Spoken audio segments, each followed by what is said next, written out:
Chief minister স্বনির্ভর পরিবার যোজনা অধীনে 1466 জন সুবিধাভোগীকে আর্থিক সহায়তা প্রদান করা হয়েছে।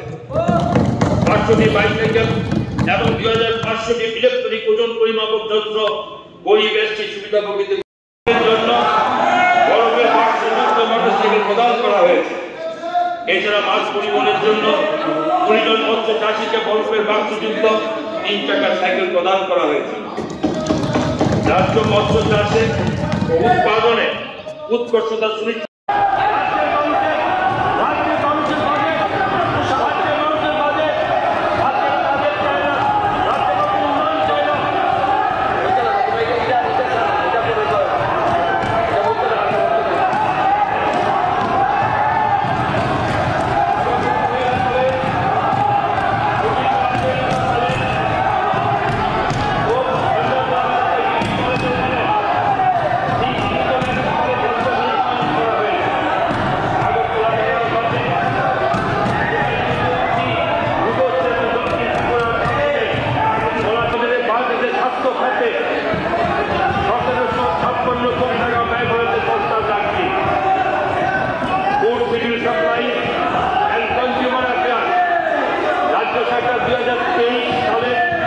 জানুয়ারি মাস থেকে 4,93,763টি পাইলটি হাউসল এবং 1,08,916টি অন্তর্জল অন্য যোজনা অন্তর্ভুক্ত মোট 6,02,682টি পরিবারকে বিনামূল্যে চাল বিতরণ করছে।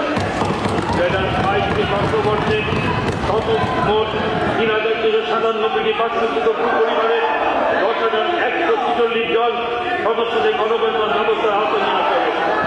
নির্ধারিত এলাকায় স্থায়ী পুনর্বাসনের পরে অবশিষ্ট ভূ পরিবারগুলিকে গণবন্টন ব্যবস্থার আওতায় নিয়ে আসা হবে।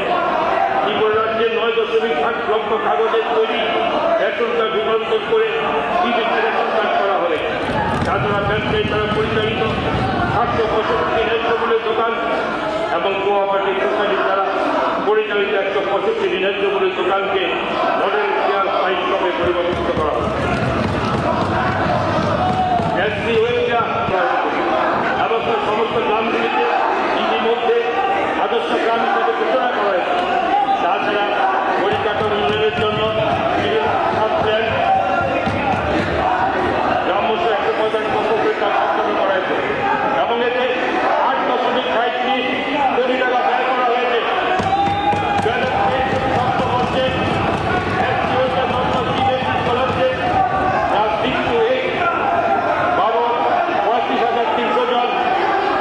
ছাত্রছাত্রীদের জন্য 141.20 লক্ষ টাকা প্রি-মেট্রিক স্কলারশিপ ক্লাস 9 and 10 বাবদ 12,100 জন ছাত্রছাত্রীর জন্য 640.77 লক্ষ টাকা, পোস্ট-মেট্রিক স্কলারশিপ বাবদ 34,150 জন ছাত্রছাত্রীর জন্য 6,252.20 লক্ষ টাকা এবং ডক্টর বি.আর. আম্বেদকর মেরিট অ্যাওয়ার্ডের ভর্তুকি দেওয়া হবে। কৃষকের ঋণ এবং সরকারি টাকায় যোগ আত্মচাষের সাহায্য এবং সমাজের দুর্বল শ্রেণী কৃষকদের আর্থিক ক্ষেত্রে ক্ষতিপূরণ দেওয়া হবে। কৃষকদের ক্ষেত্রে চিফ মিনিস্টার স্বনির্ভর পরিবার যোজনার অধীনে 62,000 মৎস্য চাষীকে বৈজ্ঞানিক পদ্ধতিতে প্রধানমন্ত্রী মৎস্য সম্পদ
থেকে 6.5% থাকবে বলে আশা করা যাচ্ছে। রাজ্যভিত্তিক কিনে যাওয়ার পথে যে উচ্চ আর্থিক প্রবৃদ্ধির হার আমাদের সরকারের নিরন্তর প্রচেষ্টার ফল। এই বাজেটে অগ্রাধিকারের বিষয়গুলি হল প্রথমত মূলধনী বিনিয়োগে, পরিকাঠামো উন্নয়ন ও সুশাসনের মাধ্যমে দীর্ঘমেয়াদী ও পরিবেশ সামঞ্জস্যপূর্ণ অর্থনৈতিক অগ্রগতির একটি নূতন অভ্যাস সূচনা করা। দ্বিতীয়ত নারী, পুরুষ, জনজাতি, তফসিলি জাতি, অন্যান্য অগ্রসর জাতীয় সংখ্যালঘুদের সর্বাঙ্গীন বিকাশ প্রক্রিয়ার সাথে যুক্ত করা। তৃতীয়ত কৃষি ও কৃষি সম্পর্কিত ক্ষেত্রের বিকাশ এবং স্থায়ী উৎকৃষ্ট কৃষি পদ্ধতির সুনিশ্চিতকরণ এবং পরিশেষে সকল মানুষের জীবনযাত্রার মান উন্নয়ন এবং